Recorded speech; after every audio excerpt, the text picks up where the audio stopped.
Bismillahirrahmanirrahim. Assalamualaikum warahmatullahi wabarakatuh. Perkenalkan saya Hairul Nikmat dengan STK 220008. Nah, di sini saya akan membacakan mengenai pedoman dari PWPLT atau eh, pedoman wilayah pesisir laut secara terpadu. Nah, di mana ini ditugaskan dari kelompok 2. Jadi, pedoman dari PWLT ini yang pertama itu konsep dan definisi pengelolaan wilayah pesisir, di mana pengelolaan wilayah pesisir secara terpadu merupakan sebuah wawasan baru dengan cakupan yang luas, sehingga dapat dikatakan sebagai sebuah cabang ilmu bagi masyarakat dunia. Yang kedua, pengelolaan pemanfaatan sumber daya dan jasa lingkungan yang terdapat di kawasan pesisir dengan cara melakukan penilaian menyeluruh tentang kawasan pesisir serta sumber daya alam dan jasa lingkungan yang terdapat di dalamnya. Menentukan tujuan dan sasaran pemanfaatan dan kemudian merencanakan dan mengelola segenap kegiatan pemanfaatannya guna mencapai pembangunan yang optimal dan berkelanjutan. Yang ketiga, proses pengelolaannya itu harus dilakukan secara kontinu dan dinamis dengan mempertimbangkan aspek ekonomi, sosial, dan budaya, di mana aspirasi masyarakat itu penggunaan kawasan pesisir harus turut di dalamnya, serta konflik kepentingan dan konflik pemanfaatan kawasan pesisir dan laut itu yang bersedia. Next, batas wilayah pesisir. Batas wilayah pesisir didefinisikan sebagai wilayah di mana daratan berbatasan dengan lautan. Nah, batas di daratan meliputi daerah-daerah yang tergenang dengan air maupun yang tidak tergenang air yang masih dipengaruhi proses laut seperti pasang surut, angin laut, dan intrusi garam. Yang kedua, sedangkan batas di laut ialah daerah-daerah yang dipengaruhi oleh proses-proses alami di daratan seperti sedimentasi dan mengalirnya air tawar ke laut yang dipengaruhi oleh kegiatan-kegiatan manusia. Next, perencanaan terpadu wilayah pesisir, di mana perencanaan terpadu dimaksudkan untuk mengkoordinasi dan mengarahkan berbagai aktivitas dari dua atau lebih sektor perencanaan pembangunan dalam kaitannya dengan pengelolaan wilayah pesisir dan lautan, di mana perencanaan terpadu lebih merupakan upaya secara terprogram untuk mencapai tujuan dan mengharmoniskan dan mengoptimalkan berbagai kepentingan untuk memelihara lingkungan, keterlibatan masyarakat, dan pembangunan ekonomi. Nah, keterpaduan perencanaan dan pengelolaan sumber daya alam termasuk di pesisir dan lautan itu dilakukan pada tiga tataran. Yang pertama, tataran teknis. Ini semua pertimbangan teknis, ekonomi sosial, dan lingkungan secara profesional itu dimasukkan ke dalam setiap perencanaan dan pembangunan sumber daya pesisir dan lautan. Yang kedua, ada tatanan konsultatif, di mana segenap aspirasi dan kebutuhan pihak-pihak yang terlibat ataupun yang terkena dampak pembangunan di wilayah pesisir itu hendaknya diperhatikan sejak tahap perencanaan sampai tahap pelaksanaan. Yang ketiga, ada tatanan koordinasi. Disyaratkan perlunya kerjasama yang harmonis antara stakeholders atau pemerintah, swasta, dan masyarakat. Next, pengelolaan wilayah pesisir, di mana ke-10 tahapan ini itu meringkaskan proses perencanaan yang menggambarkan langkah-langkah yang terlibat di dalam perencanaan zona pesisir secara terpadu. Pengelolaan wilayah pesisir secara terpadu itu merupakan pendekatan pengelolaan yang melibatkan dua atau lebih ekosistem, sumber daya, dan kegiatan pemanfaatan secara terpadu agar tercapai tujuan pembangunan wilayah pesisir secara berkelanjutan atau sustainable, sehingga keterpaduannya itu mengandung 3 dimensi, yakni dimensi sektoral, bidang ilmu, dan keterkaitan ekologis. Next, slide ke-8. Adapun target pengelolaan adalah teratasinya permasalahan turunan dari konflik pemanfaatan ruang melalui partisipasi masyarakat, di mana dunia usaha dan pemerintah secara terpadu yang didukung penegakan hukum secara konsisten, yaitu yang pertama tersusun dan dipatuhinya tata ruang wilayah pesisir, yang kedua terkendalinya reklamasi partai, yang ketiga terkendalinya pencemaran perairan. Next, slide ke-9. Yang keempat itu tertatanya pemukiman kumuh, kembalinya sampah dan pantai, rehabilitasi. Yang kelima, mangrove dan terkendalinya masalah banjir, terkendalinya masalah abrasi, dan terkendalinya sedimentasi. Next, slide ke-10.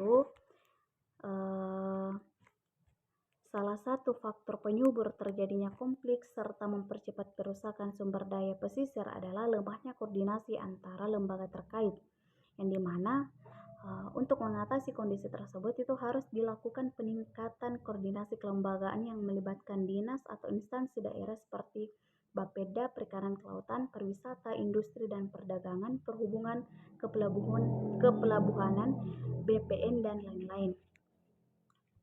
Upaya yang harus dilakukan adalah menghilangkan nego sektor dengan penegasan kembali fungsi dan kewenangan masing-masing dinas atau instansi terkait, serta harus ada selalu diadakan rapat-rapat koordinasi untuk membicarakan berbagai hal yang menyangkut pengelolaan wilayah pesisir itu sendiri. Di samping kelembagaan pemerintah, peran kelembagaan legislatif, masyarakat, serta dunia usaha adalah penting dan harus terlibat di dalam pengelolaan, utamanya pada tataran perencanaan dan monitoring atau evaluasi. Selanjutnya, slide ke-11.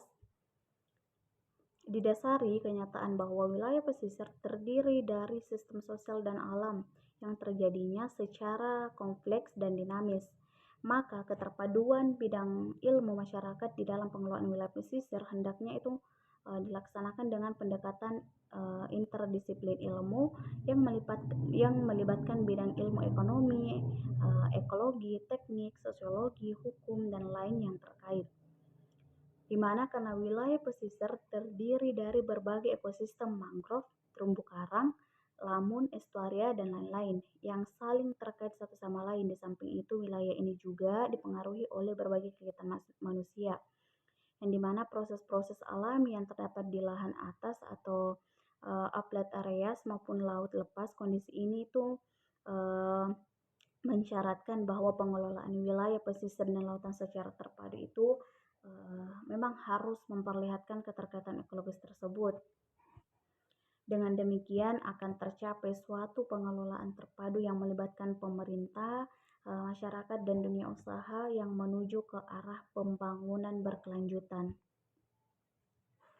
Next, pada buku halaman 151, slide ke-13 tentang kekayaan laut Indonesia. Jadi 3/4 dari keseluruhan wilayah Indonesia adalah lautan.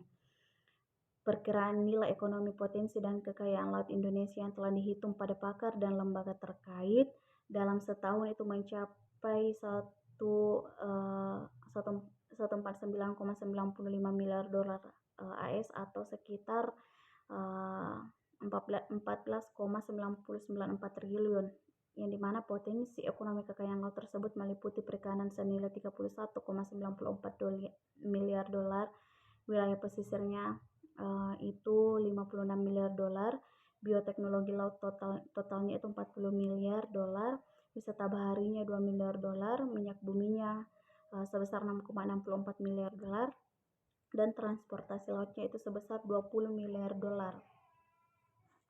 Next, slide ke-14.